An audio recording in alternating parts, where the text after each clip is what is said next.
بسم الله الرحمن الرحيم. Именем Аллаха, милостивого, милующего. سورة أنزلناها وفرضناها وأنزلنا فيها آيات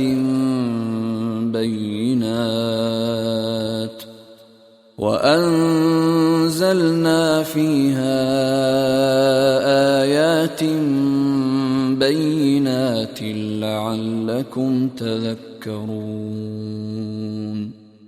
Вот сура, которую мы ниспослали и сделали законом.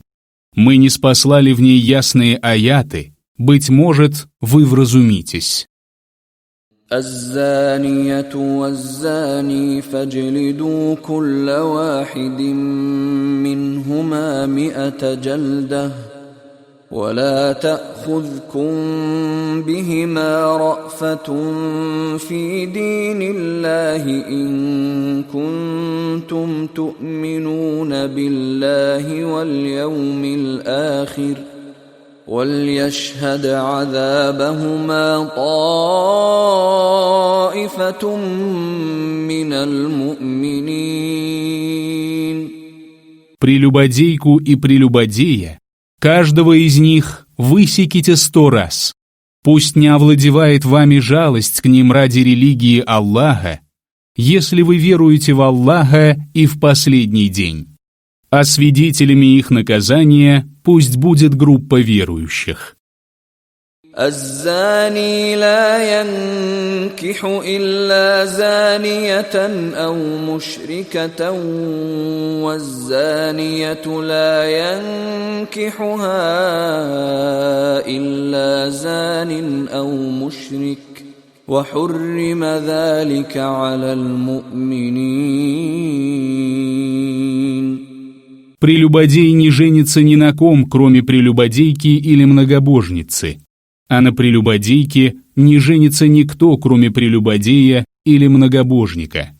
Верующим же это запрещено. والذين يرمون المحصنات ثم لم يأتوا ب4 شهداء فاجلدوهم 80 جلدة ولا تقبلوا لهم شهادة أبدا وأولئك هم الفاسقون. Тех, которые обвинят целомудренных женщин и не приведут 4 свидетелей, высеките 80 раз и никогда не принимайте их свидетельства, ибо они являются нечестивцами. إلا الذين تابوا من بعد ذلك وأصلحوا فإن الله غفور رحيم.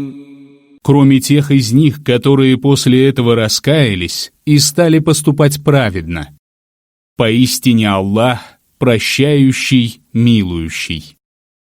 والذين يرمون أزواجهم ولم يكن لهم شهداء إلا أنفسهم فشهادة أحدهم 4 شهادات بالله إنه لمن الصادقين. А свидетельством каждого из тех, которые обвиняют своих жен в прелюбодеянии, не имея свидетелей, кроме самих себя, должны быть 4 свидетельства Аллахом о том, что Он говорит правду. والخامسة أن لعنة الله عليه إن كان من الكاذبين. И 5 о том, что проклятие Аллаха ляжет на него, если он лжет. ويدرأ عنها العذاب أن تشهد 4 شهادات بالله إنه لمن الكاذبين. наказание будет отвращено от нее, если она принесет 4 свидетельства Аллахом о том, что он лжет. والخامسة أن غضب الله عليها إن كان من الصادقين. И 5 о том, что гнев Аллаха падет на нее, если он говорит правду. ولولا فضل الله عليكم ورحمته وأن الله تواب حكيم. Если бы не благодеяние и милость Аллаха к вам, и если бы Аллах не был принимающим покаяние и мудрым, то лжецов постигло бы скорое наказание. إن الذين جاءوا بالإفك عصبة منكم لا تحسبوه شرا لكم بل هو خير لكم لكل امرئ منهم ما اكتسب من الإثم والذي تولى كبره منهم له عذاب عظيم. Те, которые возвели навет на мать правоверных Айшу, являются группой из вас самих. Не считайте это злом для вас. Напротив, это является добром для вас. Каждому мужу из них достанется заработанный им грех. А тому из них, кто взял на себя большую часть этого, уготованы великие мучения. لولا إذ سمعتموه ظن المؤمنون والمؤمنات بأنفسهم خيرا وقالوا هذا إفك مبين. Почему же, когда вы услышали это, верующие мужчины и женщины не подумали о самих себе хорошее и не сказали «это очевидная клевета»? لولا جاءوا عليه بأربعة شهداء فإذ لم يأتوا بالشهداء فأولئك عند الله هم الكاذبون. Почему они не привели для подтверждения этого 4 свидетелей? Если они не приведут свидетелей, то перед Аллахом они лжецы. ولولا فضل الله عليكم ورحمته في الدنيا والآخرة لمسكم فيما أفضتم فيه عذاب عظيم.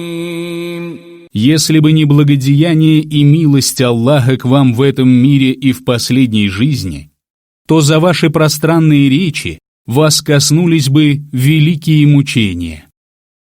إذ تلقونه بألسنتكم وتقولون بأفواهكم ما ليس لكم به علم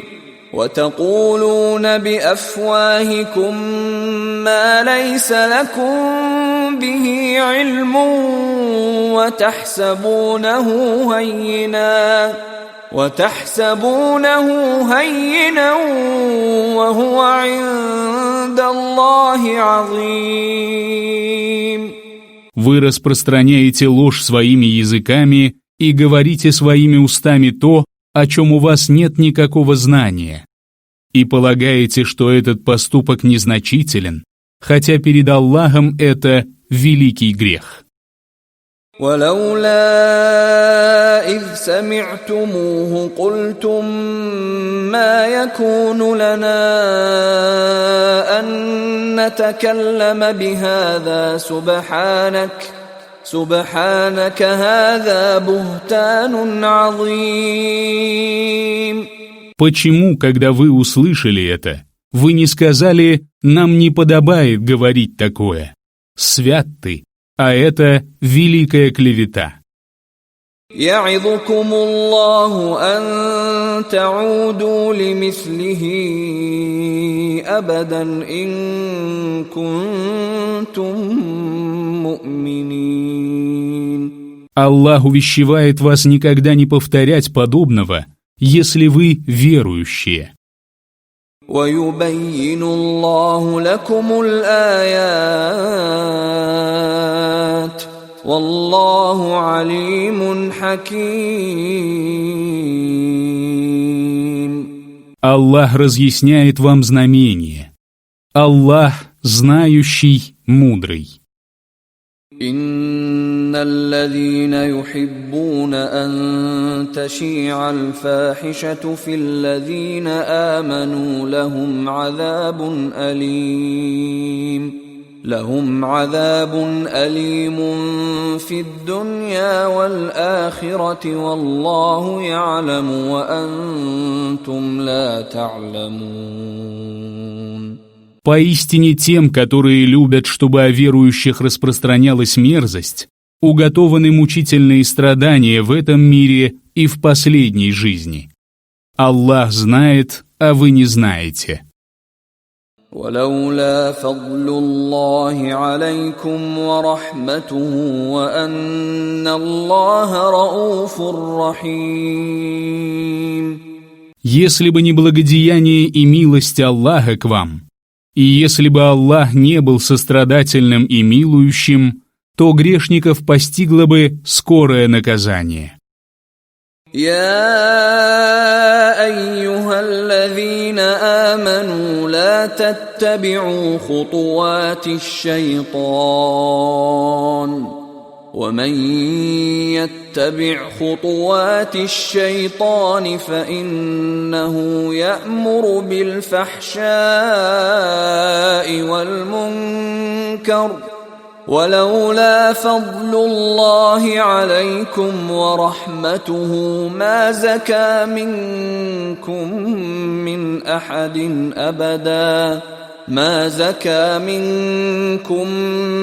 أحد أبدا ولكن الله يزكي من يشاء والله سميع عليم. О вы, которые уверовали, не следуйте по стопам шайтана. А если кто следует по стопам шайтана, то ведь он призывает к мерзости и предосудительному. И если бы не благодеяние и милость Аллаха к вам, то никто из вас никогда бы не очистился. Но Аллах очищает того, кого пожелает. Аллах слышащий, знающий. ولا يأتل أولو الفضل منكم والسعة أن يؤتوا أولي القربى والمساكين والمهاجرين في سبيل الله وليعفوا وليصفحوا ألا تحبون أن يغفر الله لكم والله غفور رحيم. Пусть обладающие достоинствами и достатком среди вас не клянутся, что не будут помогать родственникам, беднякам и переселенцам на пути Аллаха. Пусть они простят и будут снисходительны. Разве вы не желаете, чтобы Аллах простил вас? Аллах прощающий, милующий.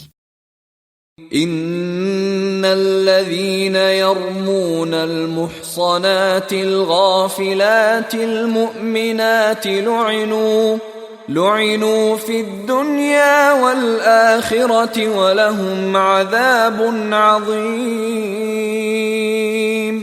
Поистине те, которые обвиняют целомудренных верующих женщин, даже не помышляющих о грехе, будут прокляты в этом мире и в последней жизни. Им уготованы великие мучения. يوم تشهد عليهم ألسنتهم وأيديهم وأرجلهم بما كانوا يعملون. В тот день, когда их языки, руки и ноги будут свидетельствовать против них о том, что они совершили. يومئذ يوفيهم الله دينهم الحق ويعلمون أن الله هو الحق المبين. В тот день Аллах воздаст им в полной мере по их истинному счету, и они узнают, что Аллах — явная истина. الخبيثات للخبيثين والخبيثون للخبيثات والطيبات للطيبين والطيبون للطيبات أولئك مبرؤون مما يقولون لهم مغفرة ورزق كريم. Скверные женщины для скверных мужчин, а скверные мужчины для скверных женщин, и хорошие женщины для хороших мужчин, а хорошие мужчины для хороших женщин. Они не причастны к тому, что говорят клеветники. Им уготованы прощение и щедрый удел. يا أيها الذين آمنوا لا تدخلوا بيوتا غير بيوتكم حتى تستأنسوا وتسلموا على أهلها ذلكم خير لكم لعلكم تذكرون. О вы, которые уверовали! Не входите в чужие дома, пока не спросите позволения и не поприветствуете миром их обитателей. Это лучше для вас. Быть может, вы вразумитесь.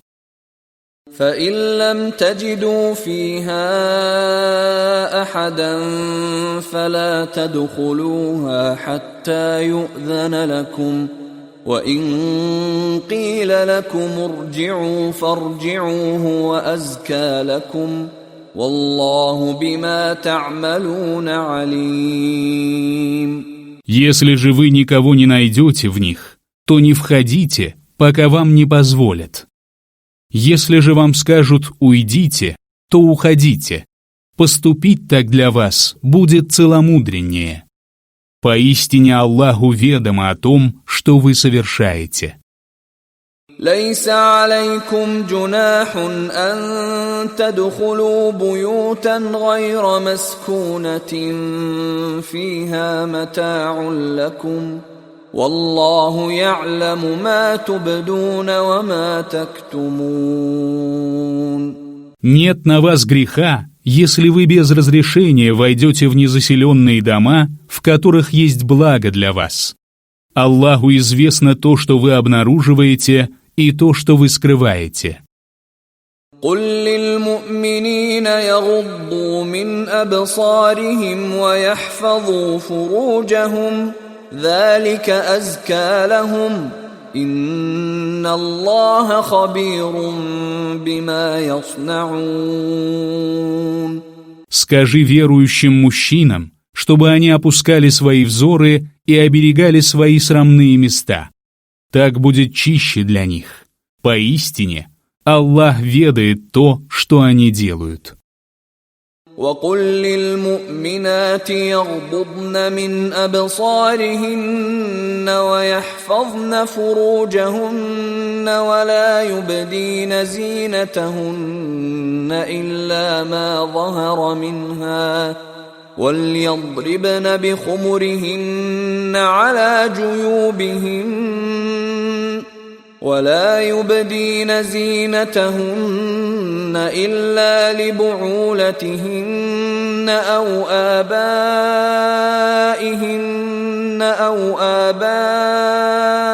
بعولتهن أو أبنائهن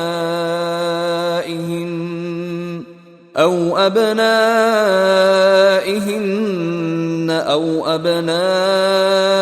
بعولتهن أو إخوانهن أو بني إخوانهن أو بني أخواتهن أو نسائهن أو ما ملكت أيمانهن أو التابعين غير أولي الإربة من الرجال أو الطفل الذين لم يظهروا على عورات النساء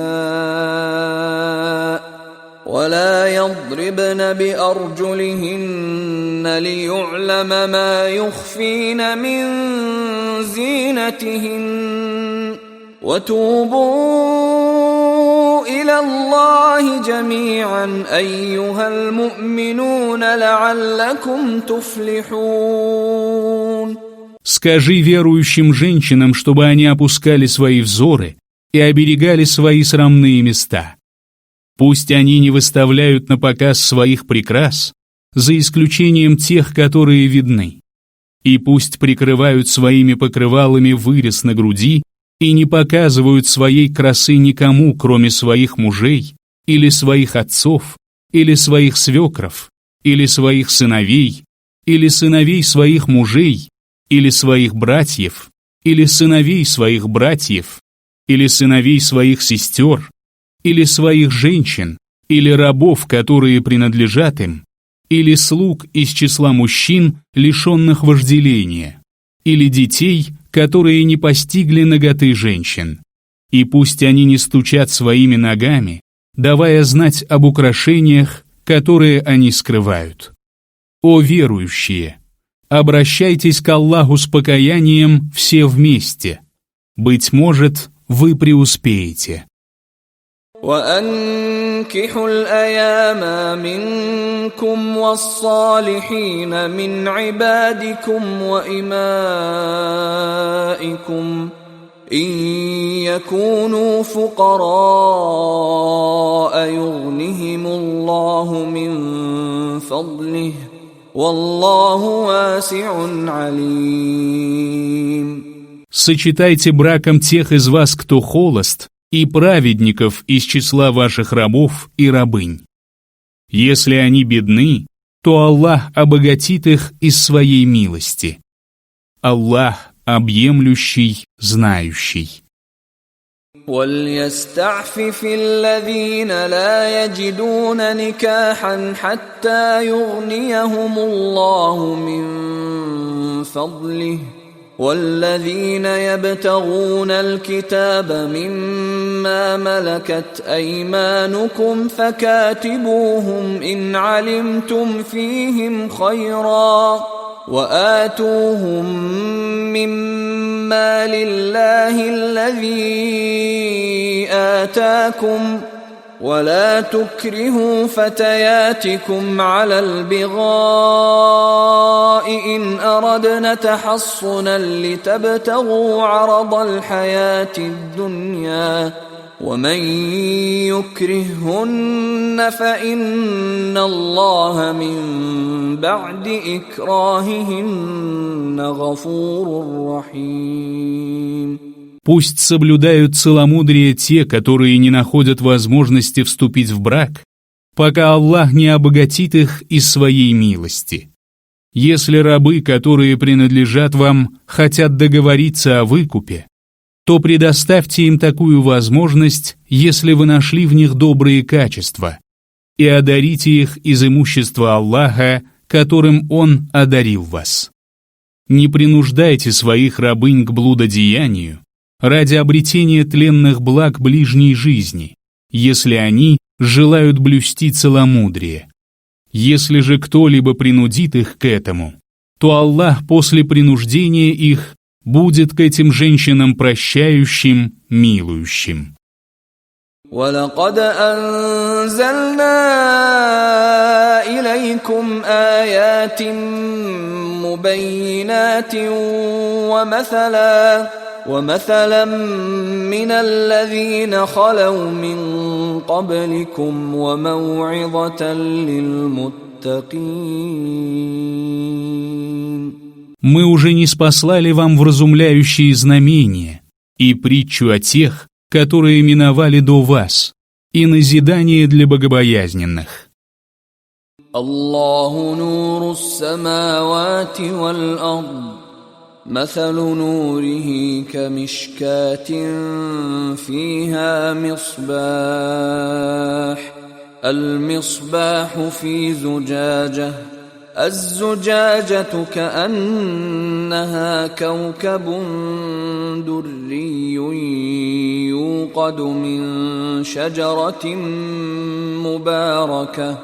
يوقد من شجرة مباركة زيتونة لا شرقية ولا غربية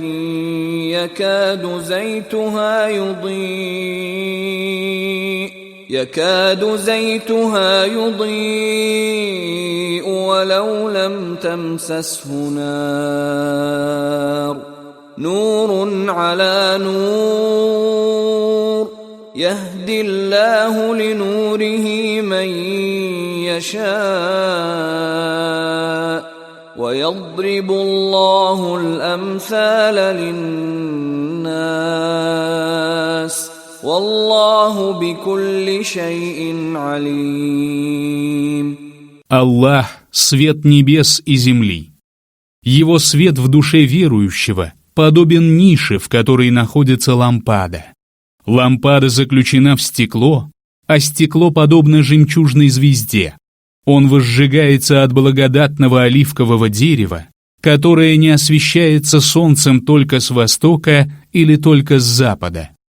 Его масло готово светиться даже без соприкосновения с огнем. Один свет поверх другого. Аллах направляет к своему свету, кого пожелает. Аллах приводит людям притчи, и Аллах знает о всякой вещи. في بيوت أذن الله أن ترفع ويذكر فيها اسمه يسبح له فيها بالغدو والآصال. В домах, которые Аллах дозволил воздвигнуть, поминается имя Его. Его славят в них по утрам и перед закатом. رجال لا تلهيهم تجارة ولا بيع عن ذكر الله وإقام الصلاة وإيتاء الزكاة يخافون يوما تتقلب فيه القلوب والأبصار. Мужи, которых ни торговля, ни купля-продажа, не отвлекают от поминания Аллаха, совершения молитвы и выплаты закята.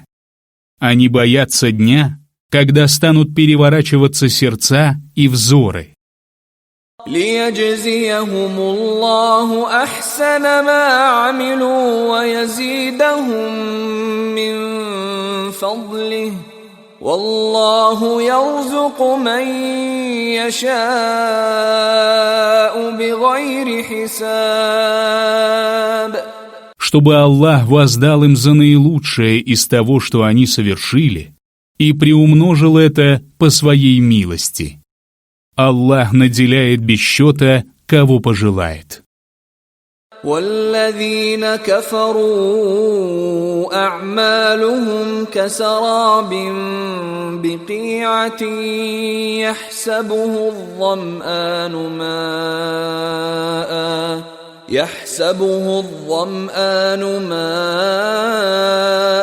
حتى إذا جاءه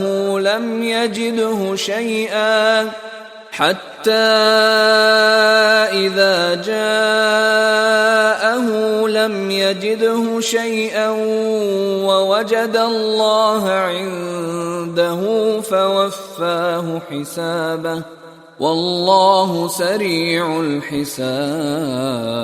А деяния неверующих подобны мареву в пустыне, которое жаждущий принимает за воду. Когда он подходит к нему, то ничего не находит. Он находит вблизи себя Аллаха, который воздает ему сполна по его счету. Аллах скор в расчете. أو كظلمات في بحر لجي يغشاه موج من فوقه موج من فوقه سحاب ظلمات بعضها فوق بعض إذا أخرج يده لم يكد يراها ومن لم يجعل الله له نورا فما له من نور.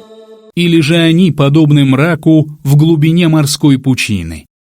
Его покрывает волна, над которой другая волна, а над ней облака. Один мрак поверх другого. Если он вытянет свою руку, то едва ли увидит ее. Кому Аллах не даровал света, тому не будет света. ألم تر أن الله يسبح له من في السماوات والأرض والطير صافات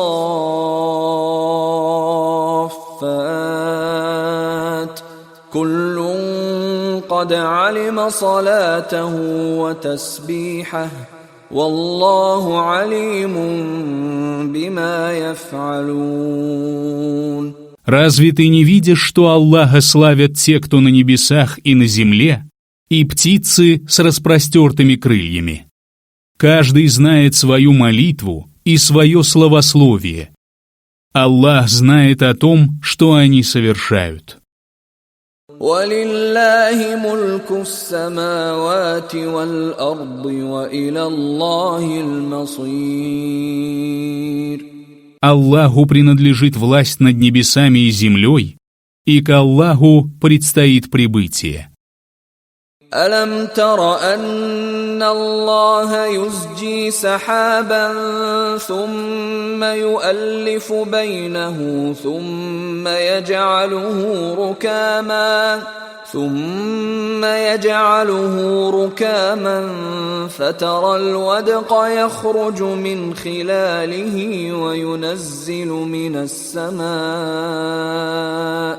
وينزل من السماء من جبال فيها من برد فيصيب به من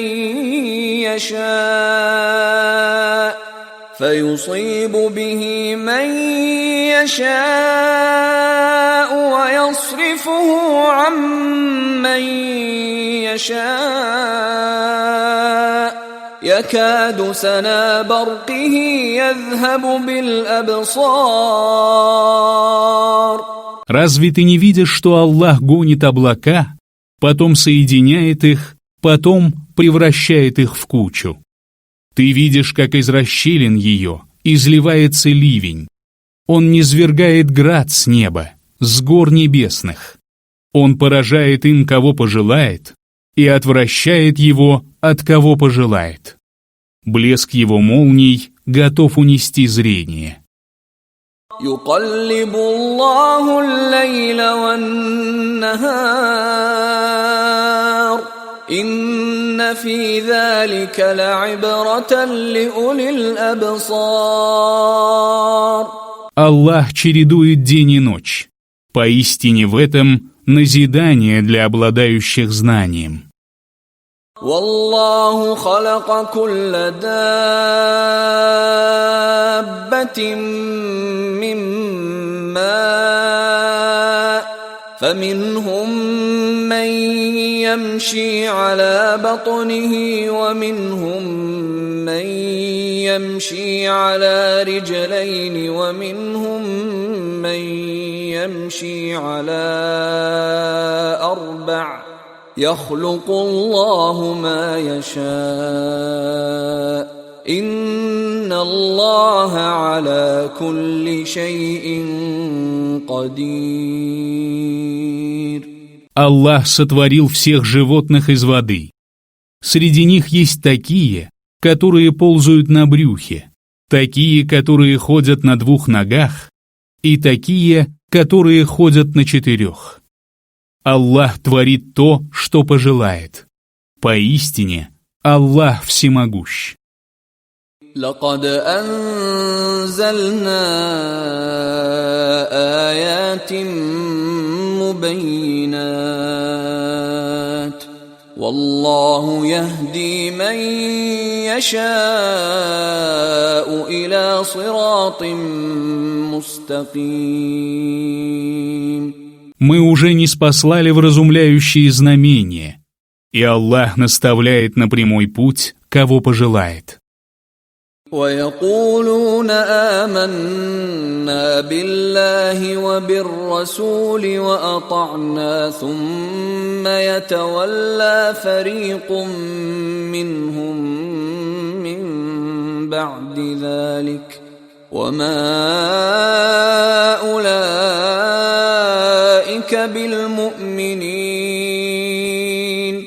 Лицемеры говорят: мы уверовали в Аллаха и посланника и повинуемся. Но после этого часть из них отворачивается, и они не являются верующими. وَإِذَا دُعُوا إِلَى اللَّهِ وَرَسُولِهِ لِيَحْكُمَ بَيْنَهُمْ إِذَا فَرِيقٌ مِّنْهُمْ مُعْرِضُونَ. Когда их зовут к Аллаху и Его посланнику, чтобы Он рассудил их, часть из них отворачивается. وَإِن يَكُن لَّهُمُ الْحَقُّ يَأْتُوا إِلَيْهِ مُذْعِنِينَ. Будь они правы, они покорно явились бы к Нему. أَفِي قُلُوبِهِم مَّرَضٌ أَمِ ارْتَابُوا أَمْ يَخَافُونَ أَن يَحِيفَ اللَّهُ عَلَيْهِمْ وَرَسُولُهُ بَلْ أُولَٰئِكَ هُمُ الظَّالِمُونَ. Неужели их сердца поражены недугом? Или же они сомневаются? Или же они опасаются того, что Аллах и Его посланник несправедливо осудят их? О нет, они сами поступают несправедливо. إنما كان قول المؤمنين إذا دعوا إلى الله ورسوله ليحكم بينهم أن يقولوا سمعنا وأطعنا وأولئك هم المفلحون. Когда верующих зовут к Аллаху и Его посланнику, чтобы Он рассудил их, они всегда отвечают: «Слушаем и повинуемся». Они — суть преуспевшие. ومن يطع الله ورسوله ويخشى الله ويتقه فأولئك هم الفائزون. Те, которые повинуются Аллаху и Его посланнику, боятся Аллаха и остерегаются Его, непременно добьются успеха. وأقسموا بالله جهد أيمانهم لئن أمرتهم ليخرجن قل لا تقسموا طاعة معروفة إن الله خبير بما تعملون. Лицемеры приносят величайшие клятвы именем Аллаха о том, что если бы ты приказал им, то они непременно выступили бы в поход. Скажи: не клянитесь, ваша покорность хорошо известна. Поистине, Аллах ведает то, что вы совершаете. قل أطيعوا الله وأطيعوا الرسول فإن تولوا فإنما عليه ما حمل وعليكم ما حملتم وإن تطيعوه تهتدوا وما على الرسول إلا البلاغ المبين. Скажи, повинуйтесь Аллаху и повинуйтесь посланнику. Если вы отвернетесь, то ведь он отвечает за то, что возложено на него, а вы отвечаете за то, что возложено на вас. Но если вы подчинитесь ему, то последуете прямым путем. На посланника возложена только ясная передача откровения. وعد الله الذين آمنوا منكم وعملوا الصالحات ليستخلفنهم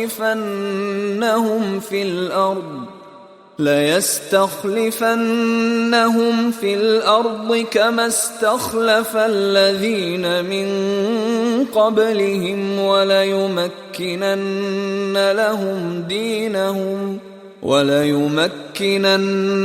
لهم دينهم الذي ارتضى لهم وليبدلنهم من بعد خوفهم أمنا يعبدونني لا يشركون بي شيئا ومن كفر بعد ذلك فأولئك هم الفاسقون. Аллах обещал тем из вас, которые уверовали и совершали праведные деяния, что непременно сделает их наместниками на земле, подобно тому, как Он сделал наместниками тех, кто был до них. Он непременно одарит их возможностью исповедовать их религию, которую Он одобрил для них, и сменит их страх на безопасность. Они поклоняются мне и не приобщаются товарищей ко мне. Те же, которые после этого откажутся уверовать, являются нечестивцами. وَأَقِيمُوا الصَّلَاةَ وَآتُوا الزَّكَاةَ وَأَطِيعُوا الرَّسُولَ لَعَلَّكُمْ تُرْحَمُونَ. Совершайте молитву, платите закят и повинуйтесь посланнику. Быть может, вас помилуют. لا تحسبن الذين كفروا معجزين في الأرض ومأواهم النار ولبئس المصير. Не думай, что неверующие могут спастись на земле. Их пристанищем будет огонь. Как же скверно это место прибытия. يا أيها الذين آمنوا ليستأذنكم الذين ملكت أيمانكم والذين لم يبلغوا الحلم منكم 3 مرات من قبل صلاة الفجر وحين تضعون ثيابكم من الظهيرة ومن بعد صلاة العشاء 3 عورات لكم ليس عليكم ولا عليهم جناح بعدهن طوافون عليكم بعضكم على بعض كذلك يبين الله لكم الآيات والله عليم حكيم. О вы, которые уверовали! Пусть те рабы, которые принадлежат вам, и те, которые не достигли половой зрелости, спрашивают у вас разрешения войти в покои в 3 случаях: до рассветной молитвы, когда вы снимаете одежду в полдень, и после вечерней молитвы. Вот 3 времени наготы для вас. Ни на вас, ни на них нет греха за вход без разрешения, помимо этих случаев, ведь вы посещаете друг друга. Так Аллах разъясняет вам знамения. Аллах знающий, мудрый. وإذا بلغ الأطفال منكم الحلم فليستأذنوا كما استأذن الذين من قبلهم كذلك يبين الله لكم آياته والله عليم حكيم. Когда дети среди вас достигнут половой зрелости, пусть они спрашивают разрешения, как спрашивают разрешение те, кто старше их. Так Аллах разъясняет вам свои знамения. Аллах знающий, мудрый. والقواعد من النساء اللاتي لا يرجون نكاحا فليس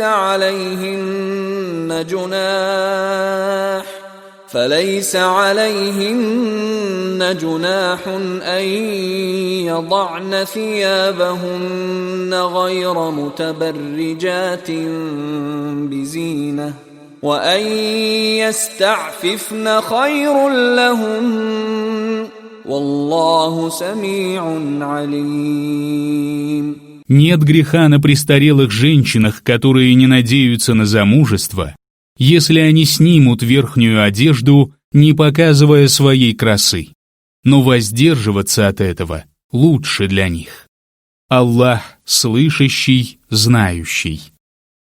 ليس على الأعمى حرج ولا على الأعرج حرج ولا على المريض حرج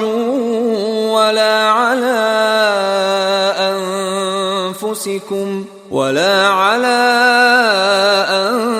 أنفسكم أن تأكلوا من بيوتكم أو بيوت آبائكم أو بيوت أمهاتكم أو بيوت إخوانكم أو بيوت أخواتكم أو بيوت أعمامكم أو بيوت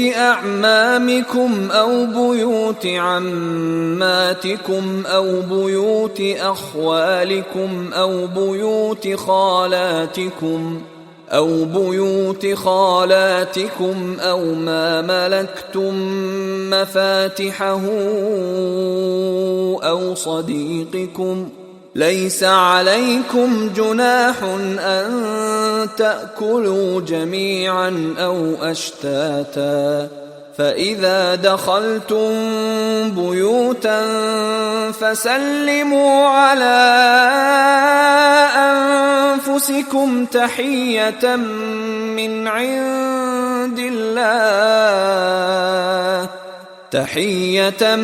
من عند الله مباركة طيبة كذلك يبين الله لكم الآيات لعلكم تعقلون. Не будет грехом для слепого, не будет грехом для хромого, не будет грехом для больного и для вас самих, если вы будете есть в ваших домах, или в домах ваших отцов, или в домах ваших матерей, или в домах ваших братьев, или в домах ваших сестер, или в домах ваших дядей по отцу, или в домах ваших теток по отцу, или в домах ваших дядей по матери, или в домах ваших теток по матери, или в тех домах, ключи которых в вашем распоряжении, или в доме вашего друга. Не будет грехом для вас, если вы будете есть вместе или порознь. Когда вы входите в дома, то поприветствуйте друг друга приветствием от Аллаха, благословенным, благим. Так Аллах разъясняет вам знамения. Быть может, вы уразумеете. إنما المؤمنون الذين آمنوا بالله ورسوله وإذا كانوا معه على أمر جامع لم يذهبوا حتى يستأذنوه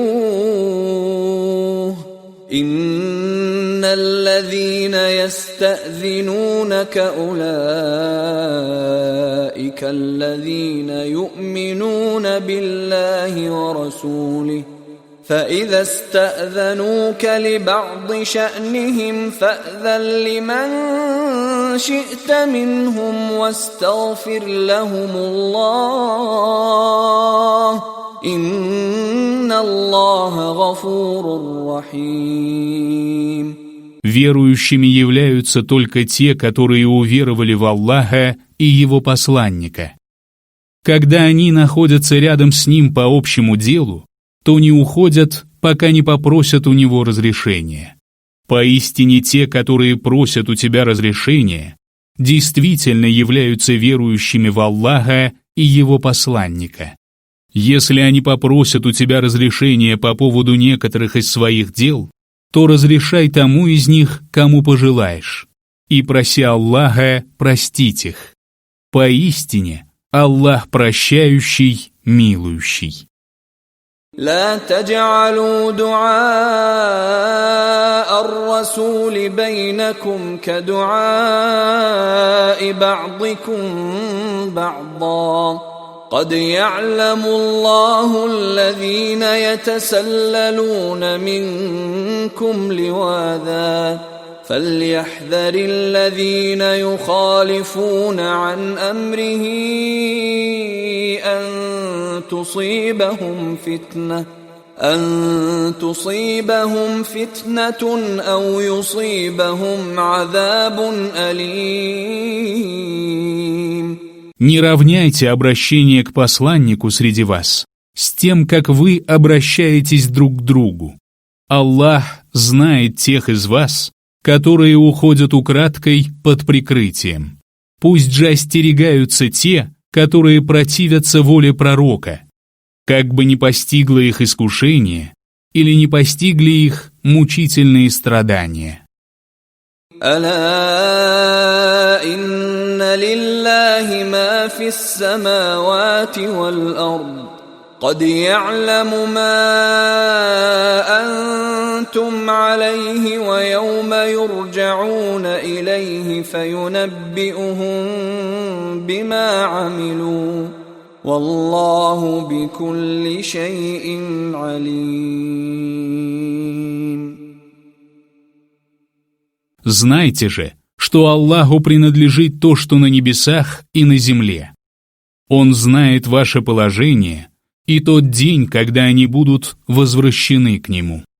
Он поведает им о том, что они совершили. Аллаху известно о всякой вещи.